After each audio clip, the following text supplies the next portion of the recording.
Вітаем вас! І працягваем добрую традыцыю. Нядзелю падводзіць разам вынікі культурнага тыдня. У студыі з вами Марыя Брэхун і Павел Летаў. Самыя цікавыя падзеі ў культурным жыцці краіны толькі на тэлеканале сапраўдных каштоўнасцей. Сёння ў праграме узгадаем атмасферу 7-го ўсебеларускага народнага сходу разам з дырэктарам маладзёжнага тэатра эстрады Сергеем Мядзведзевым. Разгледзім творчую спадчыну Васіля Шаранговіча на выставах, прымеркаваных да 85-годдзя з дня нараджэння народнага мастака Беларусі. Завітаем на прэм'еру спектакля «Небяспечныя сувязі» ў Беларускім дзяржаўным акадэмічным музычным тэатры. Паразважаем, быць ці не быць Шекспіру па-беларуску. Узгадаем атмасферу юбілейнага тыдня заслужнага дзеяча мастацтва ў Рэспублікі Беларусь Валянціны Яраньковай. Даведаемся ўсё пра рэспубліканскую прэм'еру фільма нацыянальнай кінастудыі «Беларусьфільм. Час вярнуцца». І ўбачым, як ідзе алічбоўка унікальных дакументальных стужак з архіва Белтэлерадыёкампаніі.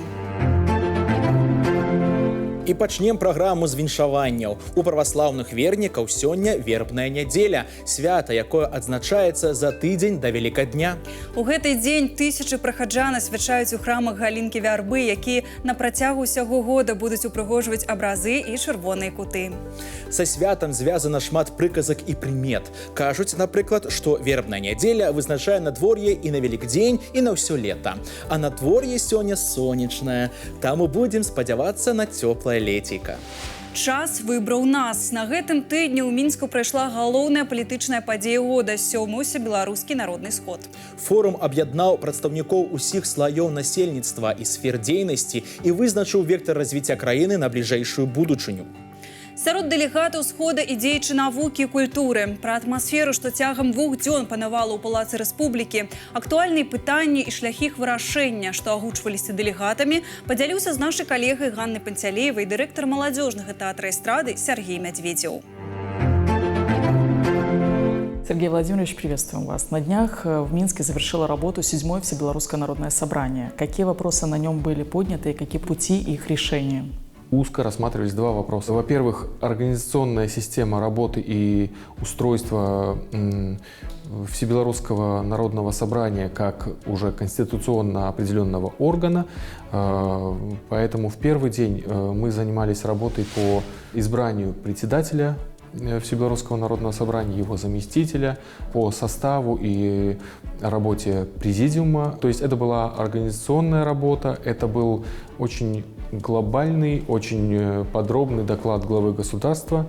При этом Александр Григорьевич в общем обозначил яркие и острые моменты тех проблем, с которыми мы сегодня сталкиваемся, и тех острых моментов, с которыми в том числе придется столкнуться людям, работающим в составе Всебелорусского народного собрания. Безусловно, внимание было уделено с его стороны и тому конфликту, который на территории наших южных соседей сегодня происходит. И в основной день работа Всебелорусского народного собрания выстроилась вокруг двух вопросов. Утверждение проекта концепции национальной безопасности нашей страны и утверждение членами ВНС военной доктрины. Принятие и обсуждение вот этих двух вопросов, военная доктрина и концепция национальной безопасности, гарантирует нам наличие мирного неба над головой, штатно и успешно работающей экономики нашей страны, то, что мы с вами сможем видеть, творить и обсуждать нашу культуру, архитектуру, спорт, образование, здравоохранение и все то, что присутствует и присуще мирной жизни. Директор молодежного театра эстрады, делегат Всебелорусского народного собрания, артисты театра. Как напутствовали, что желали? Да, в театре эстрады работает большое количество медийных, популярных, часто появляющихся на экране людей. Но, как и любой трудовой коллектив, это срез нашего общества. Безусловно, их наказ мне и как депутату Минского городского совета депутатов, и как делегату Всебелорусского народного собрания, все-таки это пожелание продуктивной работы в плане утверждения вот этих основных документов, с помощью которых наша страна продолжит двигаться и определить для себя основные направления своей безопасности. Я хочу сказать, что артисты театра эстрады приняли непосредственное участие в работе ВНС. Большое количество артистов участвовали в концерте, в творческом поздравлении для всех делегатов, которое состоялось в первый день 24 апреля во Дворце спорта. Замечательный концерт, который организовало Министерство культуры Республики Беларусь. И все-таки хочу еще раз повторить, что артисты любого театра, и в том числе театра эстрады, это прежде всего граждане нашей страны.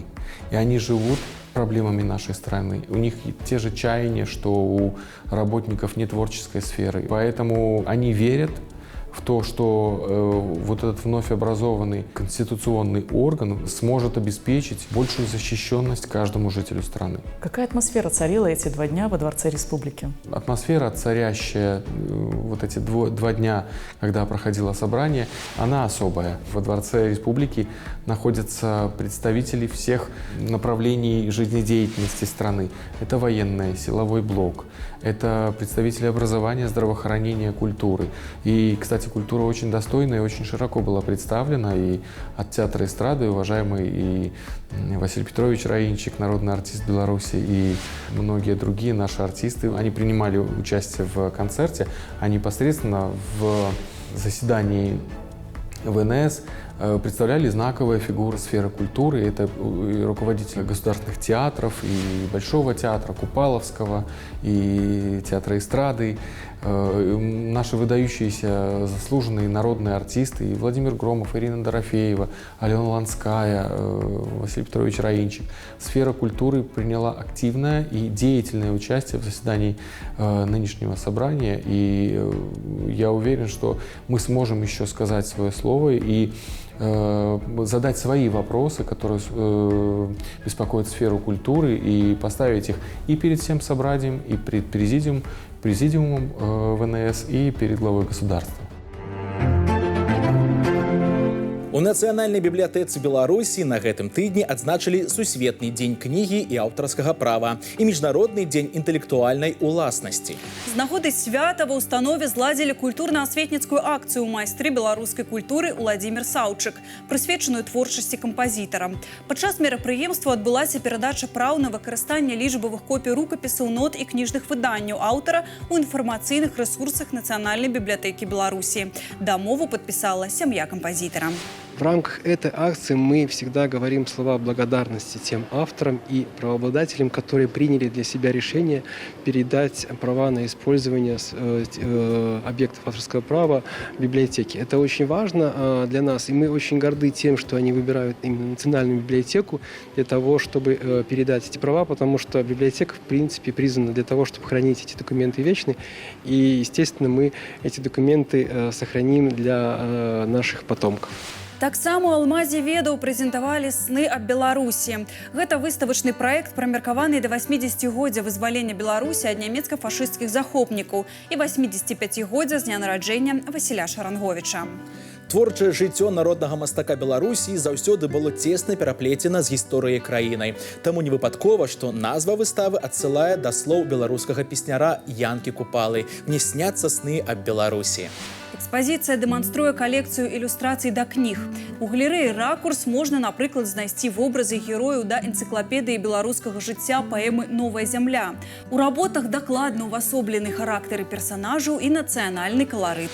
Васіль Петрович Шаранговіч працаваў над гэтымі работамі ўжо ў канцы свайго жыцця. І ён пісаў і гаварыў аб тым, што ўвогуле паэзія Якуба Коласа яго ўражала. І чытаючы «Новую зямлю», ён узгадываў сваё дзяцінства, бо тое, пра што пісаў Якуб Колас, гэта сапраўды дзіцячыя гады Васіля Петровича Шаранговіча. Я думаю, што менавіта таму з такой любов'ю ён працаваў над гэтай серыяй. Тэма адлюстравання родных краявідаў працягваецца і ў сюжэтах, напісаных да вершаваных радкоў яшчэ аднаго песняра зямлі беларускай. Увазе гледачоў аўтэнтычныя пейзажы краіны ў ілюстрацыях да твораў Янкі Купалы. Прадстаўлены таксама работы, прысвечаныя падзеям Вялікай айчыннай вайны. Гэта графічныя серыі да рамана Кузьмы Чорнага «Зямля» и до книги Антона Белевича. Для библиотеки было важно показать Василия Петровича и как удивительного графика, основателя белорусской школы графики и как иллюстратора прежде всего. Ведь он проиллюстрировал более 70 изданий, и на книгах с его иллюстрациями выросло не одно поколение читателей. Для библиотеки это важно. Военные падзеі і іх наступствы леглі ў аснову адной з самых вядомых серый народнага мастака Беларусі – памяці вогненных вёсак, што экспануецца зараз у Нацыянальным мастацкім музеі. Тут праходзіць яшчэ адна выстава, прымеркаваная да юбілею графіка. Сам цыкл ствараўся паступова на працягу амаль 10 гадоў, у 3 этапы з перапынкамі. Кожная частка змяшчае 3 графічных палатна. Першыя работы прысвечаны менавіта трагедыі Хатыні. Пакуты і боль аўтар адлюстраваў праз запамінальныя вобразы-сімвалы, сярод якіх званы, мішэні і папялішчы. Лёс самога юбіляра і яго сям'і таксама звязаны з вялікай айчыннай вайной. Гэта адбілася і ў вобразе партызанскага каваля, што адсылае да бацькі майстра. Тата успамінае, як ён разам са сваім бацькам, маім дзедам ідзе па полі. Стары, сталы мужчыны, маленькі хлопчык, і над імі пачынае кружыць самалёт, і пачынае іх расстрэльваць, гэты самалёт. Яны бягуць, ён спатыкаецца, яму вельмі страшна, і яны проста звальваюцца ў нейкі аўрак туды ўніз, і толькі тады самалёт адлетае. І вось гэты страх, ён, канешне, захаваўся ў памяці. Выстава Васіль Шаранговіч, асоба, мастак, настаўнік, прадстаўляе і творы вучняў прафесара. Сам мэтр стаяў ля вытокаў фарміравання беларускай школы графікі. На працягу амаль 30 гадоў майстра выкладаў у Акадэміі мастацтваў. З 1967 па канец 90-х ён прайшоў шлях ад маладога выкладчыка да рэктара, на пасадзе якога працягваў кіраваць дыпломнымі работамі. Сваіх студэнтаў ён навучаў усяму спектру мастацкіх тэхнік, ад звычайнага алоўка да литографии. Я учился как раз, когда он был за кафедрой. И самое главное, он, наверное, даже не то, что учил, там, скажем, как делать гравюру, это тоже, это как бы дополнительная часть, да, а опять-таки учил продумать, для чего ты ее делаешь, пластики определенные. Увазе наведвальнікаў і больш рэдкія творы Васіля Пятровіча. Нягледзячы на тое, што ў большасці графік выбіраў у якасці галоўных герояў звычайных людзей, сярод адлюстраваных і выдатныя дзеячы беларускай культуры. У алоўкавых партрэтах замацаваны вобразы Віктара Роўды і Максіма Танка. У зале прадстаўлены і матрацы, з дапамогай якіх ствараліся лінагравюры. Музей все активнее покупает матрицы, или сам автор иногда передает в хранение в собрание музея матрицы. У нас матрицы Шаранговича самого нет. Я связался с семьей художника, и они нам любезно предоставили 2 матрицы на экспонирование. Мы даже задумываемся, может быть, сделать такой небольшой мастер-класс по линогравюре, где молодые художники могут попробовать отпечатать матрицу мастера. Сярод экспанатаў і пейзажныя замалёўкі Васіля Шаранговіча. Такія сюжэты – плён позняга перыяду творчасці народнага мастака. Цікава, што пачынаў мэтр мастацкі шлях менавіта з акварэлі і вярнуўся да яе ў апошнія 15 гадоў жыцця. Тады творца набыў дом на малой радзіме на Мядзельшчыне, каля возера Нарач. Яе краявіды і адлюстраваны на палотнах. Сам аўтар адзначаў незвычайнае неба ў гэтых мясцінах. Яно было заўсёды за блокамі. Тут жа экспануюцца і нацюрморты, якія майстар пісаў выключна з натуры, якой былі звычайныя кветкі. Віншаванне з уласным юбілеем на гэтым тыдні прымала рэжысёр Нацыянальнага акадэмічнага драматычнага тэатра імя Горкага Валянціна Яранькова. Заслужанаму дзеячу мастацтва ў Рэспублікі Беларусь споўнілася 75. Валянціна Яранькова заўсёды ідзе ў тэатры сваім шляхам. Не баіцца рызыкаваць і спалучаць неспалучальнае. Для яе рэжысёрскага стылю заўсёды важны падтэксты і філасофскія абагульненні. Гэта можна было прасачыць падчас паказу спектаклю, што зладзілі ва ўстанове да яе юбілею. Сёння ў афішы Анфіса па п'есе Леаніда Андрэева, а непасрэдна ў дзень юбілею на сцэне паказалі лірычную камедыю «Дзявочнік». Пастаноўка таксама сёлета адзначыла свой юбілей – 5 гадоў з дня прэм'еры. Сама гісторыя на падмостках рускага тэатра была створана паводле рамана Лоры Шейн Канінгем пад назвай «Выдатныя целы». З арыгінала былі ўзяты цэнтральныя вобразы для п'есы. Гэта 6 маладых незамужніх сябровак, што па сюжэце збіраюцца разам на адной вечарыне. Адной з галоўных тэм на сцэне стала каханне. Она очень универсальна, потому что на каких бы языках мы ни говорили и каких бы национальностей не были, но проблема мужчины и женщины, она остается вечно. Вы знаете, вечно не только, мне кажется, среди людей, но и вообще как бы на планете Земля. И в природе тоже. У У беларускім дзяржаўным акадэмічным музычным тэатры на гэтым культурным тыдні прадставілі прэм'еру мюзікл «Небяспечныя сувязі». Паводле аднайменнага французскага рамана П'ера Шадерло де Лакло прэзентаваў публіцы спявак, кампазітар і прадзюсар Глеб Матвейчук. Адносіны паміж мужчынам і жанчынай заўсёды былі і будуць прадметам пільнай увагі ў мастацтве. Тым больш, калі гаворка ідзе пра норавы вышэйшага свету ў Парыжы 18 стагоддзя. Гледачам прадставілі гісторыю пра супрацьстаянне маніпулятараў і азартных інтрыганаў, спакусніка Виконта де Вальмона і маркізы де Мертей. Падступства і каханне, давер і нянавісць, маральнасць і заганна. Гэтак цесна і гэтак небяспечна суседнічаюць у сюжэце спектакля, што адрозніць адно ад другога часам немагчыма.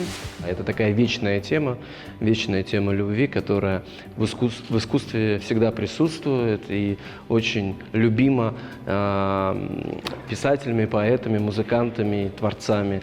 Поэтому, наверное, вот это классика. Закахацца можна ў прыгажосць, але палюбіць толькі душу, пісаў Уільям Шекспір.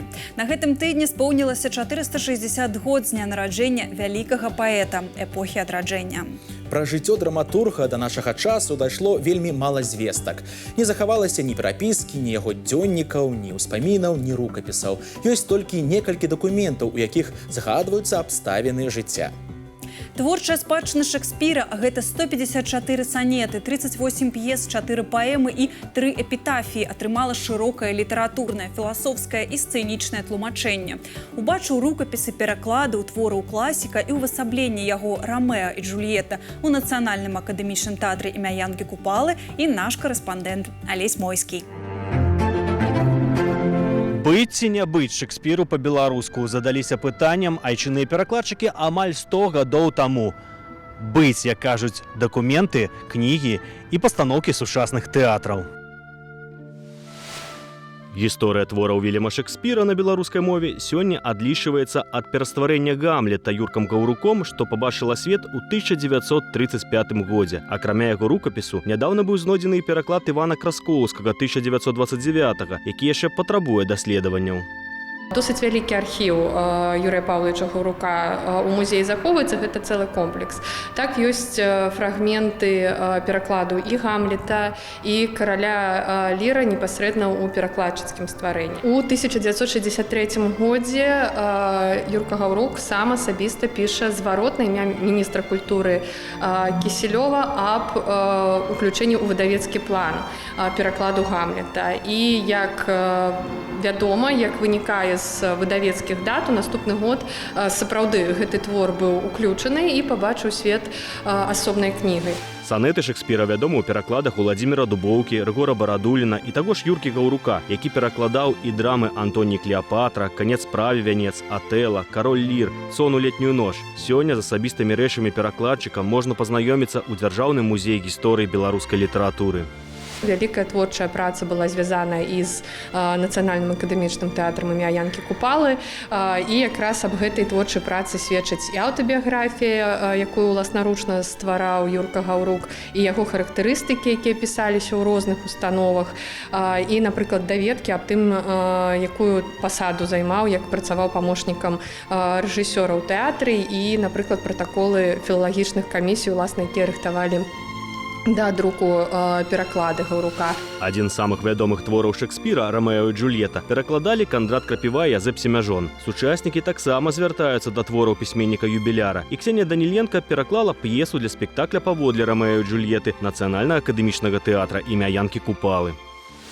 Я не мечтал никогда сыграть Гамлета. Я думаю, после того, как я сыграл Ромео, надо теперь и Гамлета сыграть, и Короля Лира, и вообще пройдемся по классике. Ну, конечно, когда мы только начинали ставить Ромео и Джульетту, в голове всегда классика, вот эти вот, значит, Ромео стоит под балконом, толкает речь о Джульетте.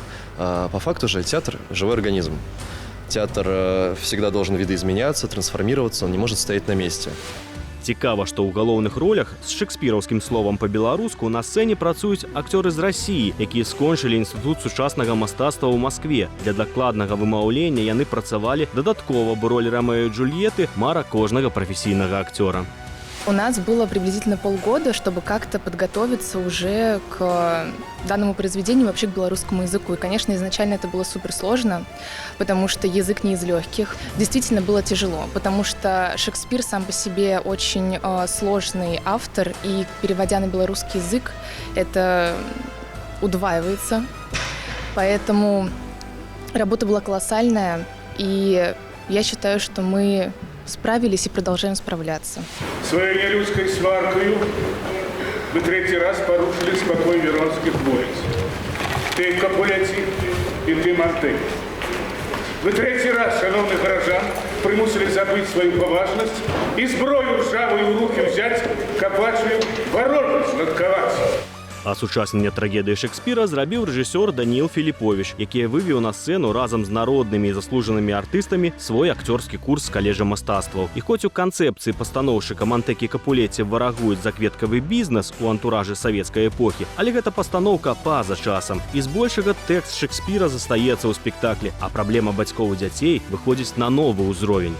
Это вот две основные темы. Это тема любви, тема отцов и детей. Она здесь абсолютно по-другому открывается, особенно к финалу. Досмотрите до финала. Я играю мальчика Самсона, я слуга. Я вообще очень люблю играть мальчиков. Наверное, Шекспира. Я всегда мечтала сыграть Гамлета почему-то. Поэтому мне, когда дали Самсона, я подумала, что это как раз та роль, в которой я могу раскрыться. И как раз это то, что я хотела когда-то однажды сыграть. Я, наверное, тот персонаж, который начинает и заканчивает спектакль. То есть я тот, кто дает пролог, и тот, кто дает эпилог. Тот, кто ведет сюжет, но при этом я не являюсь главным персонажем, то есть не я основная движущая сила. Я просто как бы подталкиваю персонажей к тому, что происходит дальше. И на взаимный мир няма надей, а сердце их детей на век веков горячая любовь случила. Про их любовь и смерть наш сумный сказ. І хоць сёлета святкуецца 460-годдзе Шекспіра, яго пастаноўкі не сыходзяць з беларускай сцэны. Тыя ж Рамео і Джульетта вядомы мінскай публіцы па балеце Валянціна Елізар'ева, па мюзікле ў музычным тэатры, па пастаноўцы ў тэатры беларускай арміі, а цяпер і па спектаклі Купалаўскага тэатра. За новымі увасабленнямі твораў класіка будуць сачыць Алесь Мойскі і Яўген Шастакевіч. У мастацкай галерэі «Універсітэт культуры» на гэтым тыдні зладзілі ўрачыстае адкрыццё персанальнай выставы Мацвея Ляйчонка «Пад сонцам». Аўтар з'яўляецца студэнтам Беларускай дзяржаўнай акадэміі мастацтваў, актыўна ўдзельнічае ў міжнародных выставах і пленэрах і вядзе аўтарскую рубрыку пра мастацтва ў праграме «Добрай раніцы Беларусь» на тэлеканале «Беларусь-1».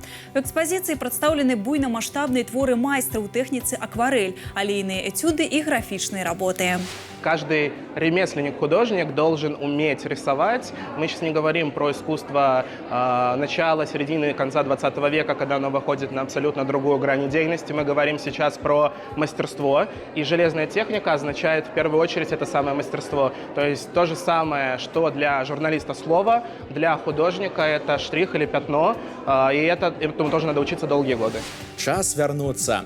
2 мая ва ўсіх кінатэатрах краіны адбудзецца рэспубліканская прэм'ера фільма нацыянальнай кінастудыі «Беларусьфільм», прымеркаваная да 80-годдзя вызвалення Беларусі ад нямецка-фашысцкіх захопнікаў.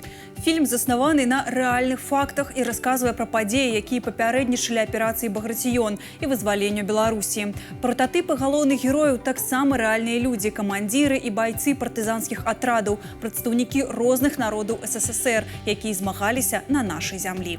Пра малавядомыя звесткі ваеннай гісторыі, што адкрывае карціна, мяжу паміж фактамі і аўтарскім домыслам, сімвалізму ў назве і містычныя моманты на здымачнай пляцоўцы даведалася наша калега Ганна Пантелеева у рэжысёра фільма Ивана Павлова. Иван, здравствуйте. Сложнее работать над военной темой в кино. Как вы считаете, было вашим предшественникам, Турову, Пташуку, либо же вам и вашим современникам? Тяжелее нам. Ну, во-первых, все, что мы знаем о войне, это по рассказам. Человек, который рассказывает, может немножечко либо приукрасить, либо что-то забыть. А старшее поколение, Виктор Тимофеевич Туров и другие, даже если они маленькие дети были, они все равно помнят, что такое воздушная тревога, что такое свист пуль, наверное, снаряды. Это раз. Во-вторых, уже тяжело использовать реквизит, вот оружие, допустим, да? Оно же должно в кадре стрелять, А этому автомату 85 лет. Он уже немножко, мягко говоря, разболтался, он весь трясется. Поэтому уже монтажом, кое-где графикой. Про железную дорогу вообще невозможно снять. Там автосцепка появилась в 1946 году, или там у вагонов 2 оси вот эти, а сейчас где вы найдете такой вагон с 2? Работая над фильмом о войне, приходится учитывать запросы аудитории и ритмы, к которому привыкла молодежь? Не сильно об этом думал, потому что у хорошего фильма должна быть хорошая история внутри. Язык, которым это сделано, ритмом, графикой или спецэффектами или еще как-то, это уже второе. Самое главное – это история. Что символизируют слова «время вернуться»? Серьезный вопрос. Если все, абсолютно все, вернутся домой, каждый воин, неважно с какой стороны, просто вернется домой, то никаких войн не будет. Мне казалось, что мы закладываем именно вот этот смысл. И Красная Армия в кадре возвращается, да, и немецкая армия уходит, возвращается. Идите домой, не надо здесь. Понимаете? То есть, наверное, вот этот смысл. Однако изначально рабочим названием фильма было «Если мы не умрем». В кадре мальчик 3,5 лет на вопрос «О чем ты мечтаешь?» говорит: ну, это «Если мы не умрем». И мне показалось, что это страшно, когда ребенок совершенно спокойно рассуждает, что я помечтаю, но если выживу, тогда да.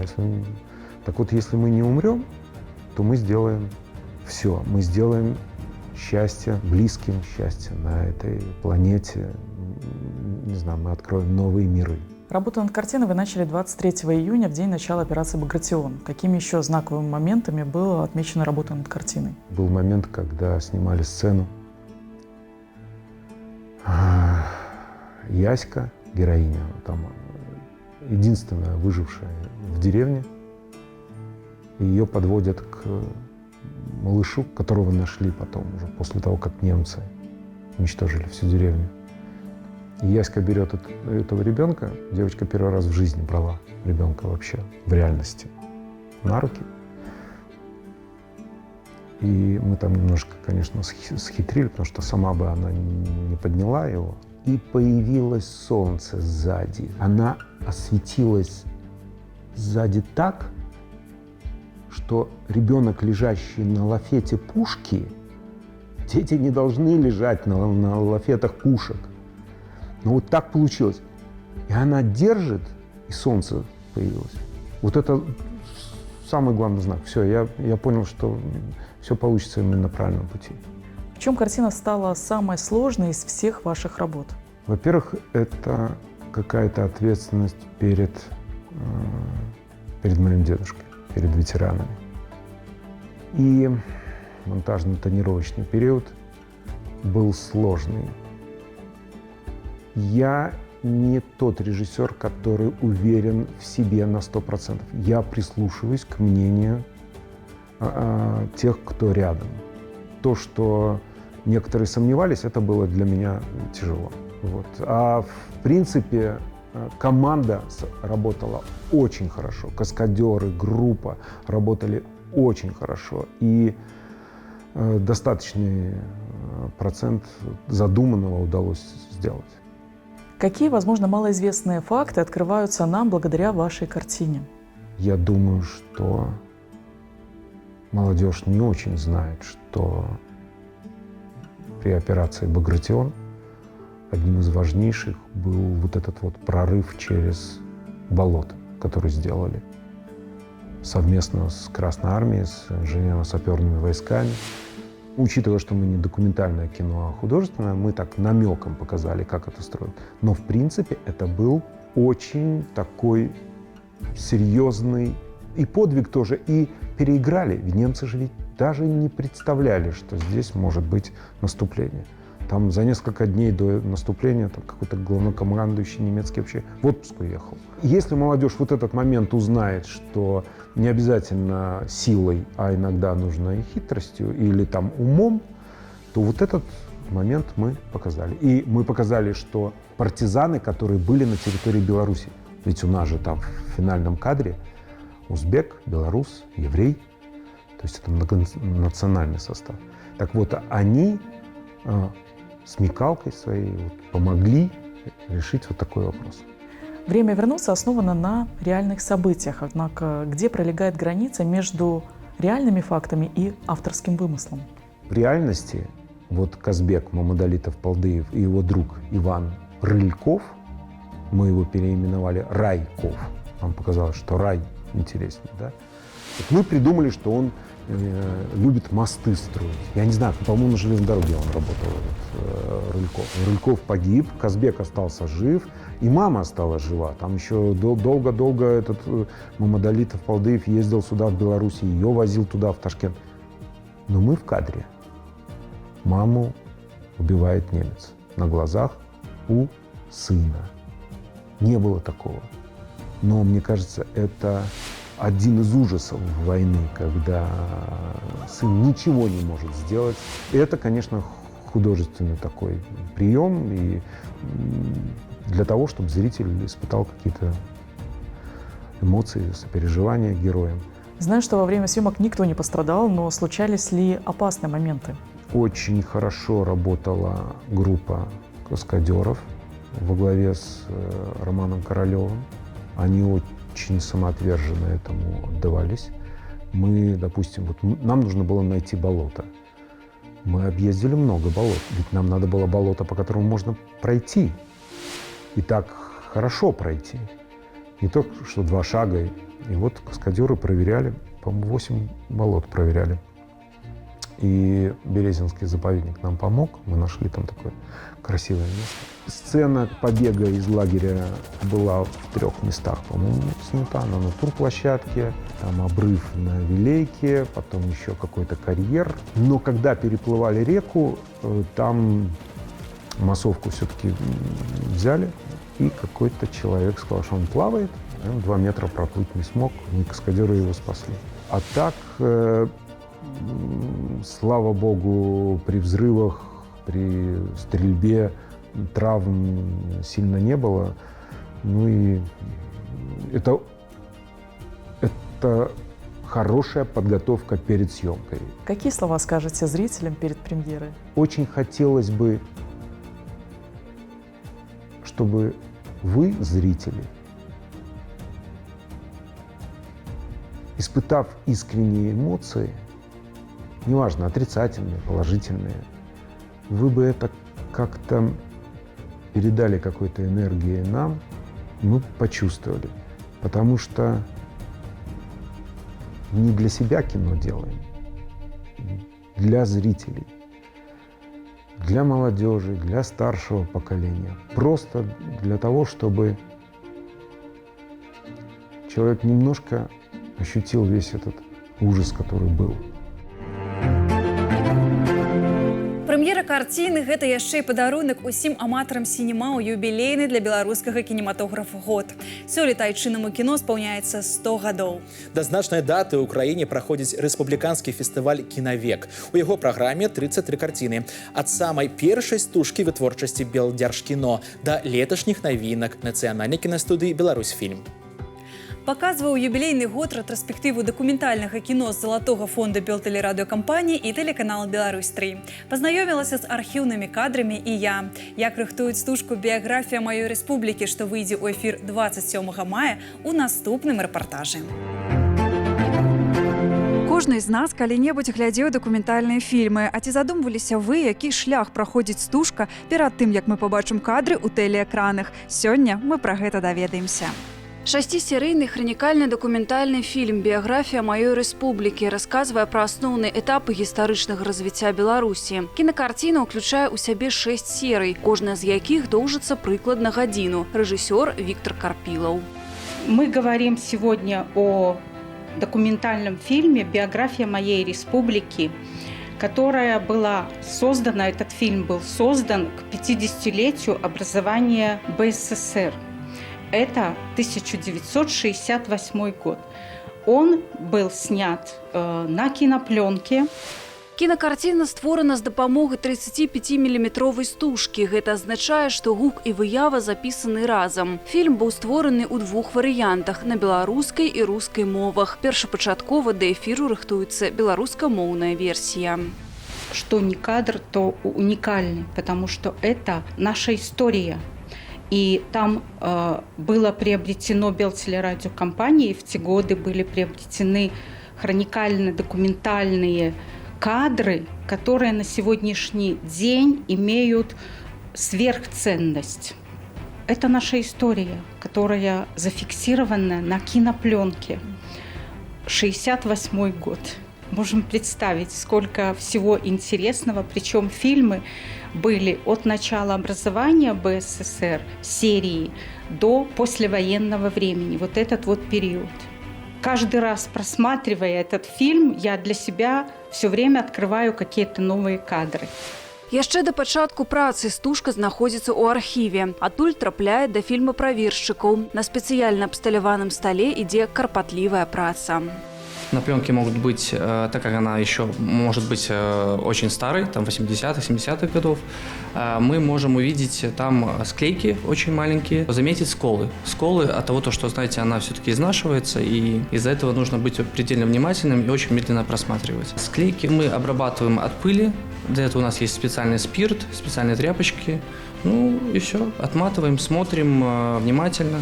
Пасля фільмаправершчыкаў падрыхтаваная ўжо стужка трапляе на алічбоўку. Кінастужку уладкоўваюць у спецыяльны праектар, і выяву фільма можна пабачыць на камп'ютары інжынера. Это кинопроектор, но он проецирует изображение на видеокамеру.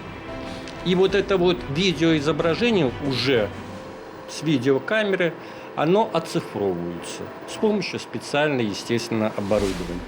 Передается сюда на компьютер. Здесь у нас звук есть отдельно, есть видео отдельно, совмещается, корректируется дополнительно. Вот. Из-за того, что фильм состоит вот одна бобина, вроде бы большая, а всего лишь 10 минут. Вот. И часовой фильм – это 6 таких бобин, больших. Каждая бобина – это 300 метров. Вот. И вот эти вот части, они все вместе складываются. Для того, чтобы легче было потом работать, для восстановления какой-то и так далее, между частями делаются вставочки дополнительно, чтобы можно было понять, какая это часть. Пасля алічбоўкі з відэавыявы працуе іншы інжынер, які паляпшае якасць карцінкі. Гэта называецца рэстаўрацыяй кінафільма. Увесь гэты скарб я магу параўнаць з жыццёвым полем. Хтосьці знаходзіцца на пачатку, хтосьці знаходзіцца на яго ўскрайку, а хтосьці ўжо прайшоў гэтае поле. І вось яно, жыццёвае поле, павінна, безумоўна, мець працяг. Таму гэты архіўны матэрыял, ён набывае зусім іншы змест, таму што мы яго размяшчаем у сацыяльных сетках, мы яго размяшчаем для людзей, для таго, каб людзі ўбачылі сябе ў кадры, можа хтосьці ўспомніць тых людзей, якія ёсць у кадры, і перадасць нейкую інфармацыю. Таму Белтелерадыёфонд, ён існуе на пляцоўцы Фейсбука, УКонтакце і Аднакласніках, таму туды можна зайсці і пацікавіцца біяграфіяй нашай рэспублікі. Хроніка біяграфія маёй рэспублікі адыграла вялікую ролю ў развіцці мантажнага тэлефільма як віда тэлекіно. Рабілася яна па законах дакументальнага кінематографа, хроніка і каментарый за кадрам. Пры падрыхтоўцы тэлебачаннем упершыню была сабрана і нанава асэнсавана вялікая колькасць дакументальнага кінаматэрыялу. Марыя Брэхун, Артём Глушук і Сергей Фомічоў спецыяльна для культурнага тыдня. Мы рады былі пазнаёміць вас з самымі актуальнымі прэм'ерамі, юбілеямі і выставамі гэтага культурнага тыдня. Мы паспрабавалі не толькі расказаць пра іх, але і паразважаць над гісторыяй і сучасным лёсам мастацтва. Далучайцеся да нас праз тыдзень у гэты же самы час, і мы пазнаёмім вас з новымі героямі і падзеямі культурнага тыдня. Да сустрэчы з сапраўднымі каштоўнасцямі.